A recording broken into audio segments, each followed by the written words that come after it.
But this is the thing about storage.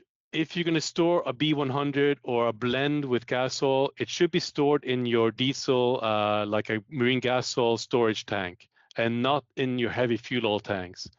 Because if the fuel oil tanks is not cleaned, then the biodiesel will act like a solvent, and all the debris and other contaminants that have been accumulated over the time will come up during the first few hours of operation.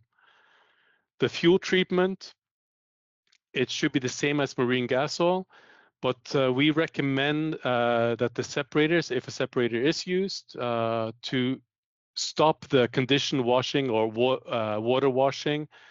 This is something that you're adding water before the separator, so that the separator would automatically dispose of the impurities in the bowl on a automatic system. So this should be turned off, because you don't want to have FAME and water in a separator with the centrifugal force happening.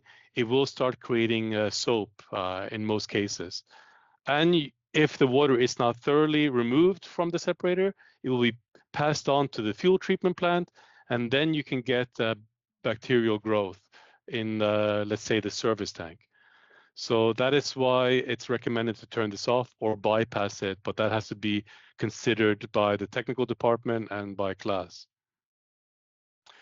For biodiesel and let's say FAME with heavy fuel oil, that should be, of course, stored in heated fuel oil tanks, keeping a pour point above 10 degrees, keeping the fuel above 10 degrees of the pour point.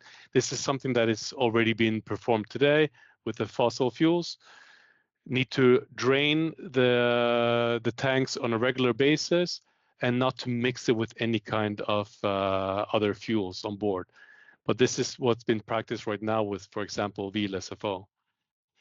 With the fuel treatment, it's the same procedures with fuel oil, but do not overheat a blended product with VLSFO, because VLSFO in certain countries, they have a low viscosity before, and when you're blending in a FAME product, you will lower the viscosity even more, and overheating a product with low viscosity will, in the majority of cases, cause more sludging to occur, asphaltene coming out of solution. So making sure that the temperature is stable and not overheating is very important in these cases.